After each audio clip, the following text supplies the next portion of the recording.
$400. That's it. That's the number. Not 4,000, not 40,000, $400. Roughly what you'd pay to fix a tire, cover an urgent prescription, or handle a minor plumbing issue before it becomes a major one. And according to research from the Federal Reserve, around 1 in 3 Americans either couldn't cover that expense at all or would have to borrow money, sell something, or put it on a credit card just to manage it. 1 in 3. In a country where the average household income sits above $70,000 a year, that gap between what people earn and what they can actually access in a moment of need is not a story about careless people making bad choices. It's a story about something much more structural, much more invisible, and much more worth understanding than most people realize. The instinct when hearing a statistic like that is to assume it's about discipline, about people spending on things they shouldn't, living beyond their means, making choices that lead predictably to this kind of fragility. But that framing misses almost everything important about why this is actually happening.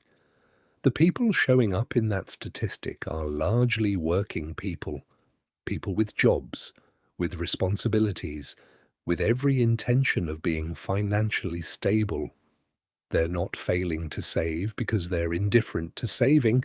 They're failing to save because the gap between income and basic living costs has narrowed so significantly in recent decades that for a large portion of the population, there is genuinely very little left to set aside after the essentials are covered. Rent has increased dramatically in most major cities over the past 10 years. Groceries cost meaningfully more than they did 3 years ago. Healthcare, childcare, transportation, the non-negotiable expenses that form the floor of a household budget have all moved in the same direction, up. And wages for a significant portion of the workforce have not kept pace with that movement. So when someone can't cover a $400 emergency, the question worth asking isn't, why aren't they more responsible?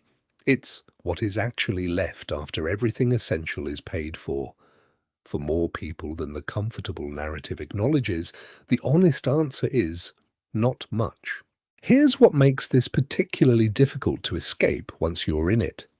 Financial fragility, the state of having no buffer between your income and an unexpected expense, doesn't just create practical problems. It creates cognitive ones.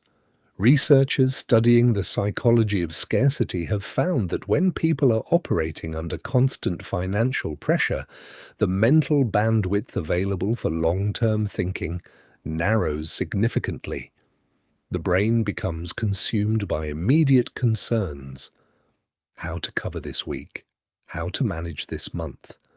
The mental space required to plan, to save strategically, to think about next year, it compresses under that weight, which means the very people who most need to think clearly about their finances are often the ones with the least cognitive room to do it, not because they're less capable, because the pressure itself is consuming resources that would otherwise go toward better decisions.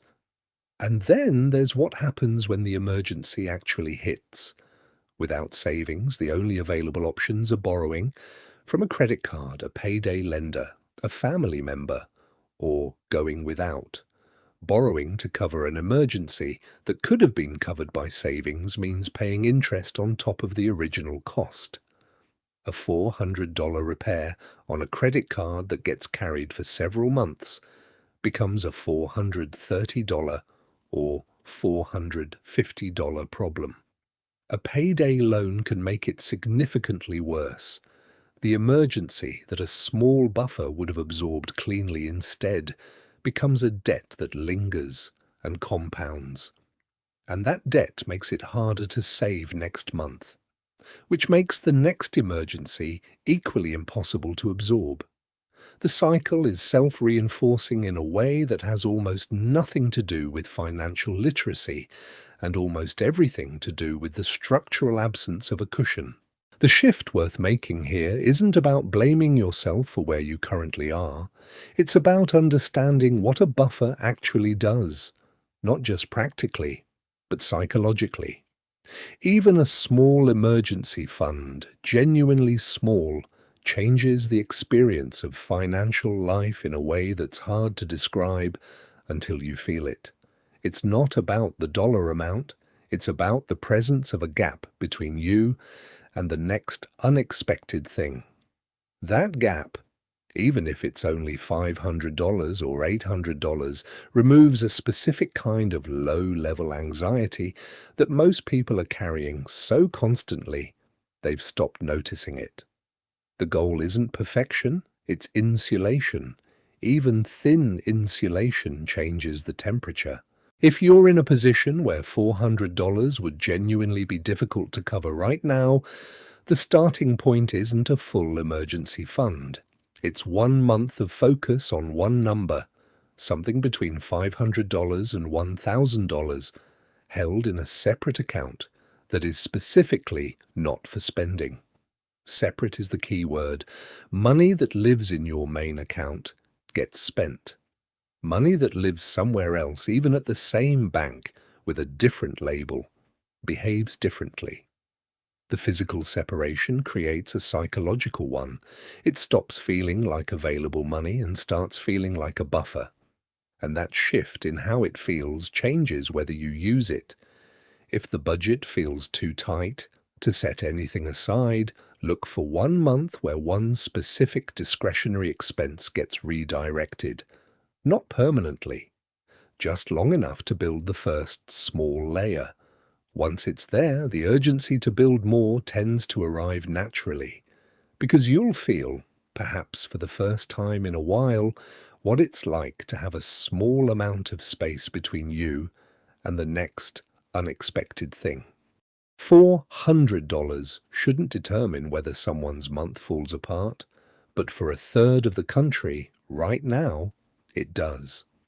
And understanding why that's happening, really understanding it, beyond the easy explanations about discipline and choices, is the first step towards something different. You don't need to solve your entire financial life this week. You just need one small buffer between you and the next surprise. Start there. Everything else gets a little easier once that's in place.